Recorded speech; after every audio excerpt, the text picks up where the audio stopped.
PM Modi को हाथ जोड़कर मांगनी पड़ी माफी। किसने कहा सरकार को जूते मारो? देश के वीर गौरव का कैसे और कहां हुआ सबसे बड़ा अपमान? प्रधानमंत्री नरेंद्र मोदी ने आखिर क्यों मांगी माफी? ऐसी क्या बात हो गई जो भारत जैसे विशाल देश के प्रधानमंत्री को माफी मांगनी पड़ गई? जी हां, आपने ठीक सुना। 140 करोड़ की शक्तिशाली देश भारत के प्रधानमंत्री नरेंद्र मोदी को हाथ जोड़कर माफी मांगनी पड़ी है। एक ऐसी दुर्घटना हो गई जिससे पूरी भाजपा सरकार शर्मसार हो गई है, जिसकी वजह से प्रधानमंत्री मोदी को हाथ जोड़कर माफी मांगनी पड़ी है। भाजपा सरकार के दो मुख्यमंत्री ने इससे पहले माफी मांगी और अब प्रधानमंत्री मोदी को माफी मांगनी पड़ी है। आइए हम आपको बताते हैं कि पूरा मामला क्या है।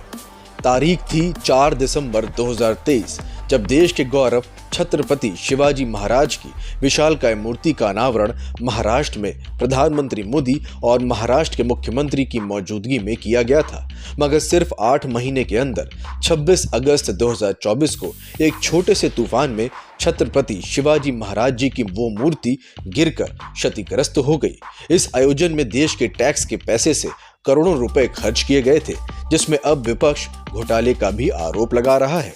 इसी दुर्घटना को लेकर पहले महाराष्ट्र के मुख्यमंत्री एकनाथ शिंदे ने और फिर बाद में उप मुख्यमंत्री अजित पवार ने देशवासियों से माफी भी मांगी और अब देश के प्रधानमंत्री ने हाथ जोड़कर माफी मांगी है।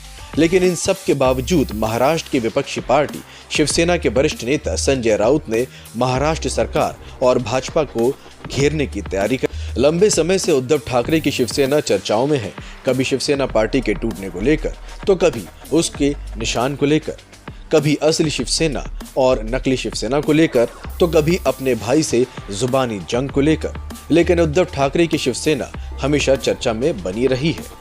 ठाकरे की शिवसेना के मंत्री भी अपने बयानों को लेकर सुर्खियों में रहते थे। हाल ही में शिवसेना के वरिष्ठ नेता और पूर्व मंत्री संजय राउत अपने बयान को लेकर सुर्खियों में है। उन्होंने महाराष्ट्र की महायुति सरकार के खिलाफ एक बड़े पैमाने पर आंदोलन का ऐलान कर दिया है। संजय राउत ने महायुति सरकार के खिलाफ सरकार को जूते मारो आंदोलन का ऐलान किया है। संजय राउत ने महाराष्ट्र सरकार पर छत्रपति शिवाजी महाराज की प्रतिमा के विवाद को लेकर निशाना साधा है। उन्होंने कहा कि शिवाजी की प्रतिमा हमारे लिए कोई स्टैचू नहीं, बल्कि भगवान की मूर्ति के बराबर है। सरकार पर निशाना साधते हुए संजय राउत ने कहा, इन लोगों ने हमारे भगवान की मूर्ति में भी भ्रष्टाचार किया है। हम इन्हें छोड़ने वाले नहीं हैं। हम सरकार के खिलाफ एक बड़े आंदोलन की शुरुआत करेंगे। हम रविवार को सरकार के खिलाफ सरकार को जूते मारो आंदोलन की शुरुआत करेंगे। राउत का महाराष्ट्र सरकार के खिलाफ आंदोलन उस समय शुरू होगा जब महाराष्ट्र सरकार के खिलाफ विपक्ष की नाराजगी काफी ज्यादा बढ़ती जा रही है। शिवाजी की प्रतिमा टूटने पर महाराष्ट्र सरकार पर कथित रूप से भ्रष्टाचार के आरोप लगाए जा रहे हैं। सरकार पर राज्य की जनता काफी ज्यादा नाराज नजर आ रही है। अब इसी मामले को लेकर उद्धव ठाकरे की शिवसेना ने आंदोलन का ऐलान कर दिया है। राउत ने कहा कि हमारा आंदोलन सरकार की भ्रष्ट नीतियों के खिलाफ है। हमें पूरे राज्य में जनता का सपोर्ट मिलने की पूरी उम्मीद है। 4 दिसंबर 2023 को सिंधुदुर्ग में छत्रपति शिवाजी महाराज की प्रतिमा का अनावरण किया गया था।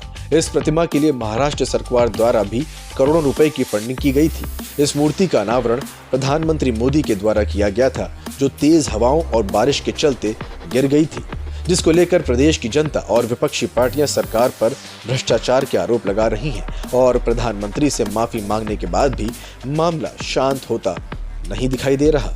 Bureau report.